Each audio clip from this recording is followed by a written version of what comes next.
Dyma wythnos olaf, Ysgol Treganna. Fel mae, fyddwn ni yn cael adeilad yma ar ddydd Gwener, y 4 ar 15.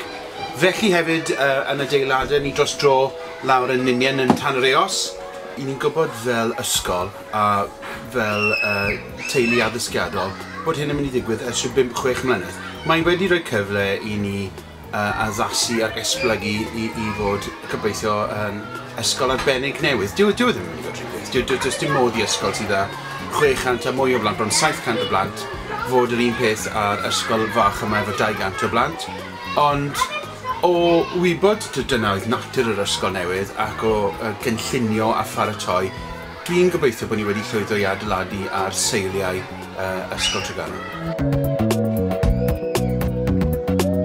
Mae'n gyfnod cyffroes yn mynd ymlaen i'r Treganna newydd, ond hefyd yn gyfnod emosiynol, oherwydd mae gennym ni lot o bethau wedi digwydd o fewn yr ysgol yma, a lot o hanes o fewn gwaliau'r ysgol. Felly fydd o'n drist i adael hynny tu cefn, ond da ni'n gwybod bod ni'n symud ymlaen i bethau gwell.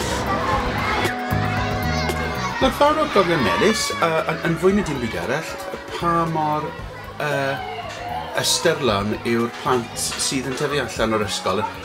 Dwi ddim yn teimlo fyddai'n drist o adael brics a concrete yr adeilad. Hynny yw, mae ystyr ysgol Gymraeg i fi ydy'r plant sydd yn dod ohoni a'r pobl dwi'n cwrdd â fe sydd yn yr ysgol gyfyn nawr, a dwi'n gallu teimlo'n falch iawn ohonyn nhw.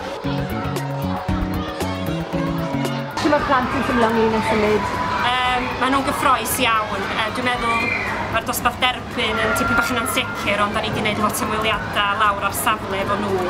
A wedyn yn amlwg mae'n drist iawn i blwyddyn 6 sydd wedi brwydro i gael yr ysgol a nhw'n gadael ymplas mawr, ond da ni'n gobeithio am fydden nhw'n dod yn ôl i ymweld â ni. A beth oedd y brif reswm dros symud o'r adeilad yma? Wel, achos bod Treganna wedi bod mor llwyddiannus mewn gwirionedd, fydefodd. Doedd yr adeilad yma erioed ddim yn addas iawn ar gyfer ysgol gynradd, ond oedd hi bach yn wahanol pan oedd 76 o ddisgyblion yma. A pan i chi'n meddwl nawr, bod ni'n fwy o diaspora nawr, mae'n dros 500 o blant gyda ni nawr. Felly, oedd rhaid datrys rhywsut y broblem bod addysg Gymraeg yn boblogaidd, bod Ysgol Treganna yn boblogaidd. Unrhyw hoff atgofion o'r ysgol? Jyst bod yma i ddweud y gwir, bod yn rhan o'r teimlad teuluol sydd ynglyn â Treganna'r ysgol fach yma. A jyst cael bod yn profiad i, jyst y teimlad o groesawu teuluoedd newydd i fewn bob blwyddyn i dosbarth derbyn a'r creu'r berthynas arbennig yna gyda rhieni. Beth ydych chi'n edrych ymlaen at y mwyaf yn yr ysgol newydd? Dwi'n edrych ymlaen at yr her, ac dwi'n edrych ymlaen at y ffaith mae nid Ysgol Treganna dwi'n symud i bob pwrpas mae Ysgol Treganna yn gorffen nawr.